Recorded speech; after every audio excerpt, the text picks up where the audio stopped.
The rain tapped gently against the window, a rhythmic sound that should have been comforting, but instead echoed the storm inside Aisha's heart. She sat curled on the corner of her bed, her knees pulled close to her chest, staring at the half-written farewell letter on the desk. The ink was smudged from her trembling hands, and her eyes burned from hours of crying. She had always been the girl with dreams bigger than the sky. She wanted to be a doctor, to save lives, to make her parents proud. But life, she thought bitterly, had a way of crushing even the strongest hopes. Over the last 2 years, everything had fallen apart. Her father's small business had collapsed after a partner betrayed him. Overnight, their comfortable home was filled with unpaid bills, worried whispers, and constant arguments. Her mother's health weakened under the stress, and Aisha, the eldest daughter, felt the crushing weight of responsibility. She tried to excel in school, but the constant noise of worry silenced her focus. The breaking point came when she failed her medical entrance exam. She had prepared day and night, skipping meals, ignoring sleep, and sacrificing friendships. Yet when the results came, her name wasn't on the list. It felt like a knife had pierced through her soul. Her relatives' voices made it worse. "We told you, medical isn't for everyone. Girls should not aim too high. Your cousin got in, why couldn't you?" Her parents never blamed her, but their silence spoke louder than words. She could see the disappointment hiding behind their tired smiles. That silence broke her spirit more than the failure itself. One evening, Aisha walked by the river near her town. The water was dark and deep, and the current was strong. She stood there for a long time, thinking. A voice inside her whispered, "One step, and the pain ends. One step, and you don't have to face this anymore." The thought grew louder with each day. By the time she sat down to write that letter in her room, she was convinced that ending her life was the only escape. She had written the first few lines. "To my family, I'm sorry. I couldn't be the daughter you wanted. I tried, but I failed you and myself. Please forgive me. Maybe you'll be happier without me." As she wrote, her tears fell like rain onto the paper. But then something happened. The door to her room creaked open, and her little brother, Aram, peeked in. He was only 8 years old, with messy hair and innocent eyes that glowed with mischief. "Didi, are you crying again?" he asked softly. He walked in, holding a broken toy car in his hand. "Can you fix this for me?" "You're the only one who knows how." Aisha quickly wiped her tears and forced a smile. She took the toy from him, distractedly fixing the loose wheel.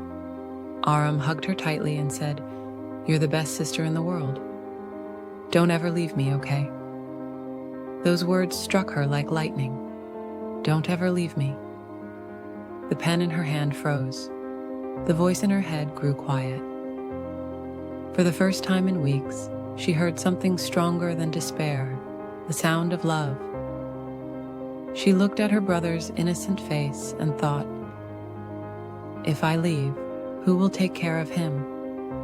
Who will help him with his homework, fix his toys, and guide him when he grows older?" She thought of her mother, who was already frail. If I leave, what will happen to her?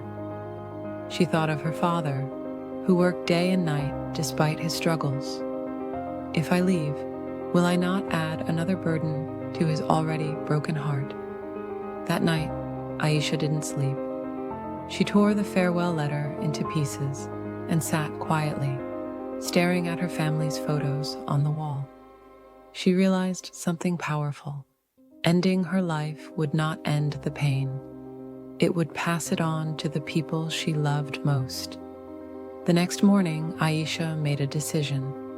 She walked up to her parents and, with tears in her eyes, confessed everything: the failure, the pressure, the dark thoughts that haunted her. She expected anger, but instead her mother pulled her into a tight embrace. "Beta," her mother whispered, "we don't need you to be a doctor to make us proud. We need you to be alive. That is enough." Her father, usually so strong and silent, had tears in his eyes too. "Dreams don't end with one failure, Aisha. If one door closes, you knock on another. But never, never shut the door on your own life." For the first time, Aisha felt truly heard. That day marked the beginning of her new journey. Life didn't magically become easy. She still struggled with self-doubt. Relatives still whispered. Money was still tight. But Aisha carried something inside her now, a flame of resilience. Instead of drowning in shame, she asked herself, "What can I do today that will make tomorrow better?" She started small. She began tutoring neighborhood kids to earn a little income. She used that money to buy her brother school supplies and to lessen her father's burden. At first, teaching was just a way to survive, but slowly she discovered something unexpected. She loved it. She loved explaining concepts, watching the children's eyes light up when they understood. She realized that her dream of saving lives didn't have to be limited to being a doctor.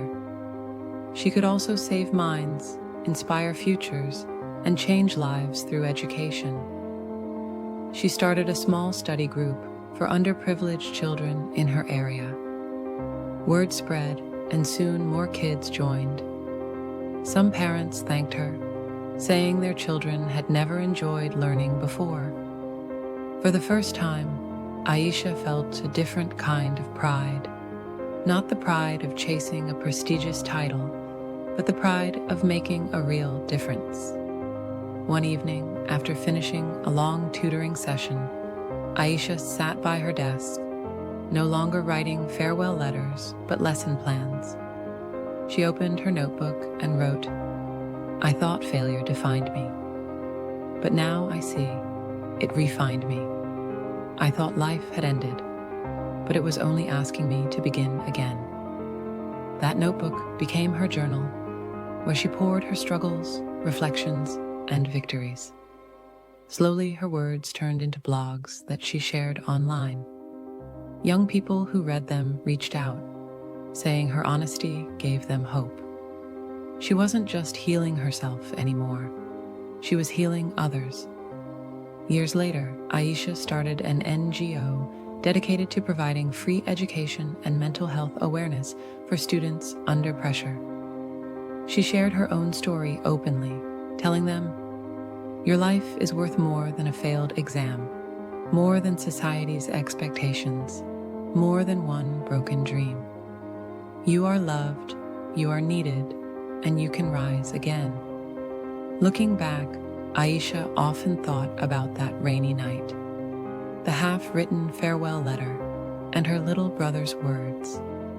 She shivered to think how close she had come to erasing her entire future. If she had taken that step, the world would have lost a teacher, a leader, and a beacon of hope. She realized that pain is not a full stop. It is a comma in the story of life. It pauses us, tests us, but never defines the ending. Her journey taught her, and everyone who listened, that failure is not a reason to quit, but a reason to try differently. That life is precious, not because it is easy, but because even in hardship, there is always something worth fighting for.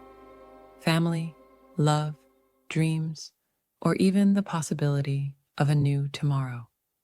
Aisha's story isn't just hers.